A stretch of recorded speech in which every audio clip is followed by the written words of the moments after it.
Hi guys, it's me, Mr. Bertoch, your incredibly handsome science teacher. And in this video, we are going to be talking about the engineering process and applying it to solve a STEM problem relating to water filtration.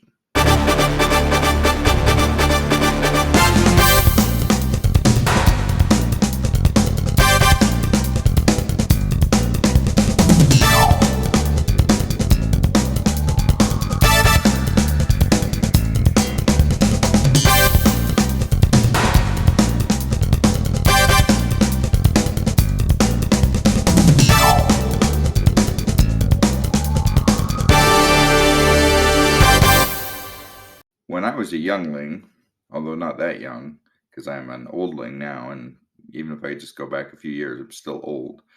But back in 2008, which was like 14 years before the time I'm recording this, I stood in a long line. Yep, that's the whole story. Oh, wait, there's more. I stood in a long line for a reason because there was this new device called an iPhone and it looked pretty cool. And I wanted to have one because I like technology. I've always liked technology. One of the things I've done in my life is working as a programmer. And I've always found technology to be pretty dang cool. And so this new device, this iPhone, was something that I had to have.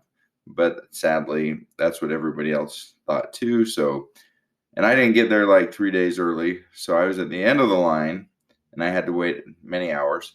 But I did get an original iPhone when it came out.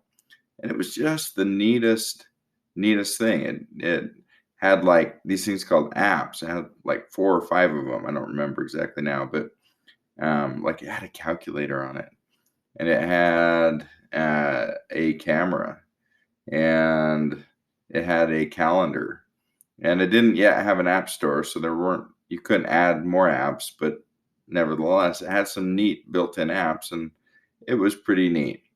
Well, 14 years have come and gone since then. And I don't even know what iPhone we're on, the iPhone 76 or something. I don't know. But, and I'm actually Android now too. I'm not an iPhone anymore. I'm Android because Android is in fact better. That is a fact. So there. And I'm sorry if I offend you, but the truth, it has to be said. But anyway, but the iPhone 76 or 13 or 14 or whatever it is that we're on now is vastly, even if it's worse than Android, it's vastly better than the original iPhone. Why? Okay, it's not kind of an obvious question, but still, why? Think about it. Why would the iPhone, I'm just going to say 14 because it's been 14 years and I'm guessing. Why would the iPhone 14 be better than the original iPhone? I mean, why not just start with the better one? Why not back in 2008 when they released originally the iPhone? Why not just release the one we have today? I mean, if it's so much better, why wait 14 years to release it? And, is our iPhones done? Is the iPhone 14 the best iPhone that there will ever be? Or is it going to continue to improve? And 14 years from now, it's going to be that much better. And we're going to look back at the one we currently have and be like, wow, that one was not nearly so great. You couldn't even teleport with it or whatever amazing features that you'll be able to do in 14 years. Probably not teleport, but but it will be more advanced, more than likely, right? So why do scientists, and actually the word I should use is engineer. Engineer is a word that means a certain type of scientist. An engineer is a scientist, but it's a scientist who invents. It's a scientist who solves problems and designs and builds. So why, pray tell, don't engineers just start with the very best design? I mean, I don't want to wait for the future. Why can't we start building warp drive spaceships today? Why do I have to wait 14 years for the current iPhone? Well, the answer is what we call the engineering process. And that is what we're going to start in this video talking about, is the engineering process. The engineering process is a circular repeating cycle that scientists use, engineers who are scientists, to improve the lives of people as they work to solve problems. So the engineering process begins when an engineer identifies a problem. They're like, you know, my pockets aren't very big, and I am tired of carrying a phone and a calculator and a camera and we called them PDAs. Is that what we call them? Yeah, we call them PDAs. Personal, I don't even know what they stood for. But they were Palm Pilots. They were things that had your calendar and stuff on them back then. And I'm tired of carrying all of these things in my pocket, my tiny little pockets. So I'm going to stuff them all together, squish them up, put them in the blender. That's probably not what they did, but put all the devices together and make one device, and we shall call it the iPhone. Oh, and a music player. iPods were big back then too. And actually that was the impetus for the iPhone, was the iPod.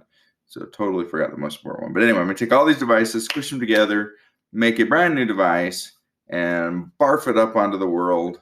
Ta-da. And that is where it began. A problem was identified, too small of pockets. And a solution was created, stick all the devices together into one device, and release it to the world. And we began with the iPhone.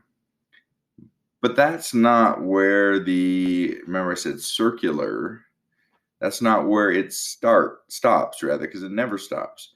Okay, it's a cycle. So the design process begins there, but then we go back and we look at what we invented.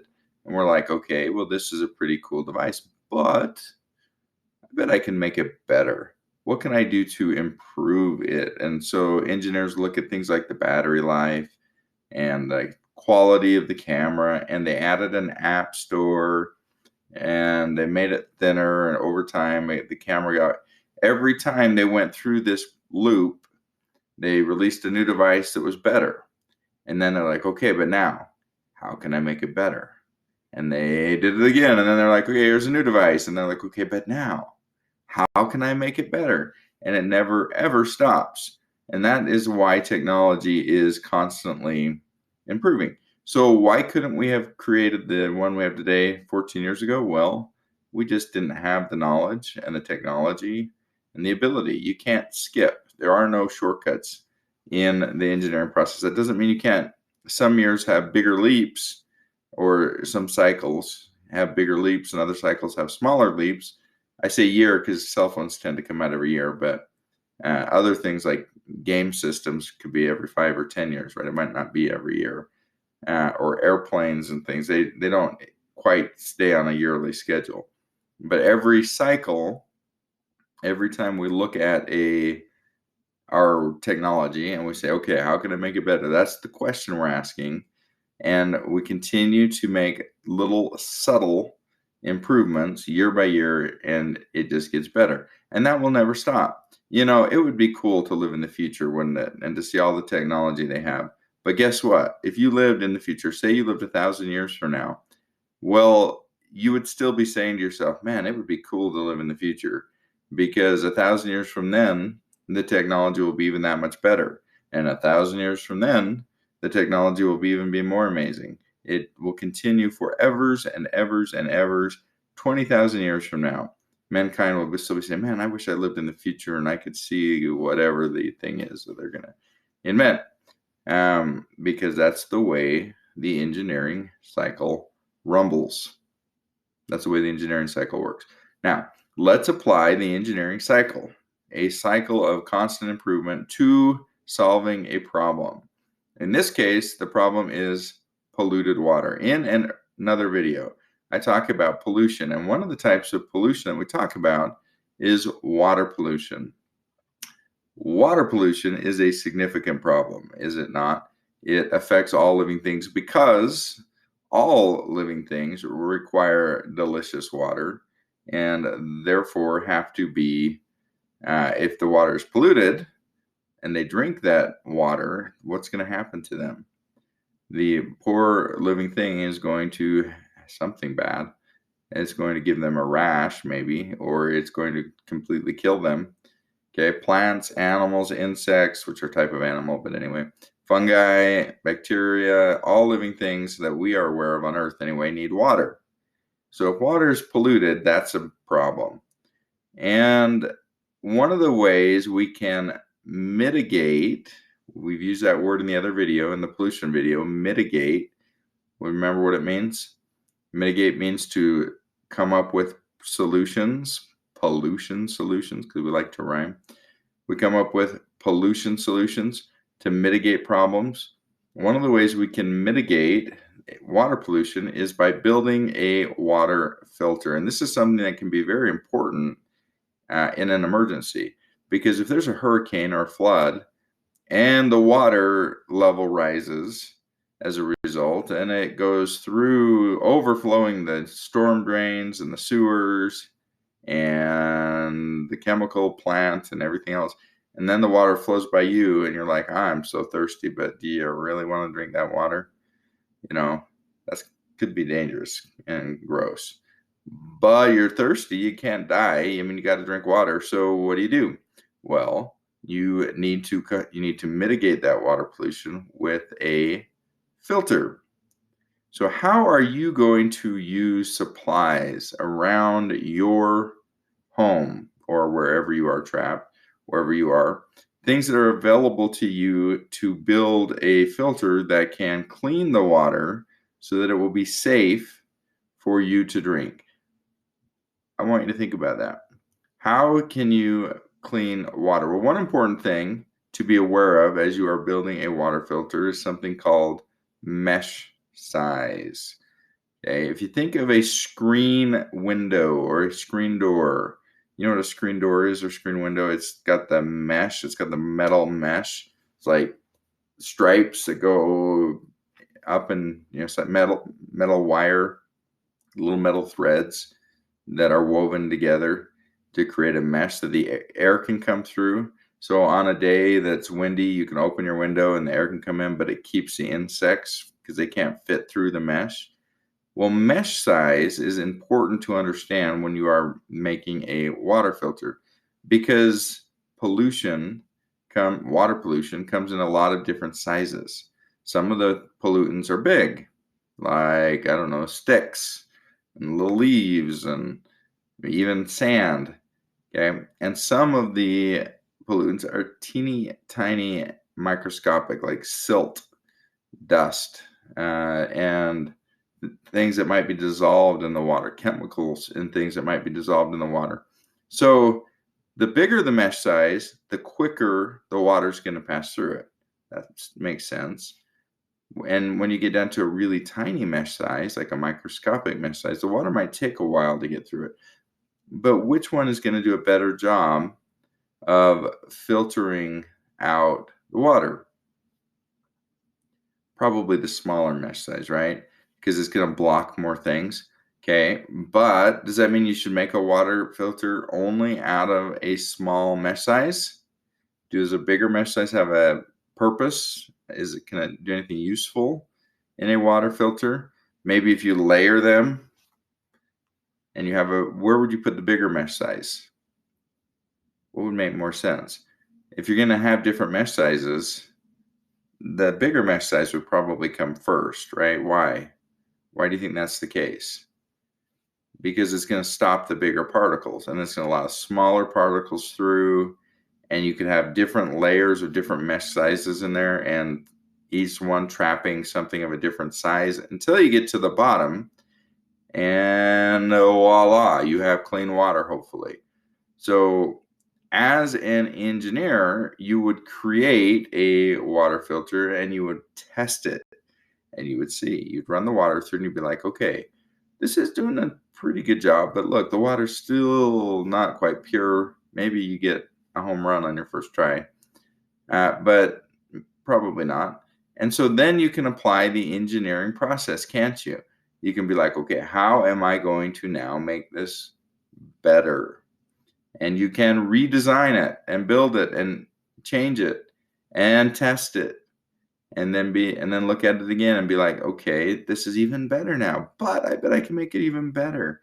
And you apply the engineering process again, and you adapt and adjust your water filter until you are getting the most purified, delicious water coming out the other end that you possibly can. And if it really is an emergency, I would end because bacteria and things are really small, so I would probably put a very small couple of drops of bleach in the water before I drank it, just to kill any bacteria, and then you're probably safe to drink it. So that is the engineering process as applied to building a fantabulous water filter.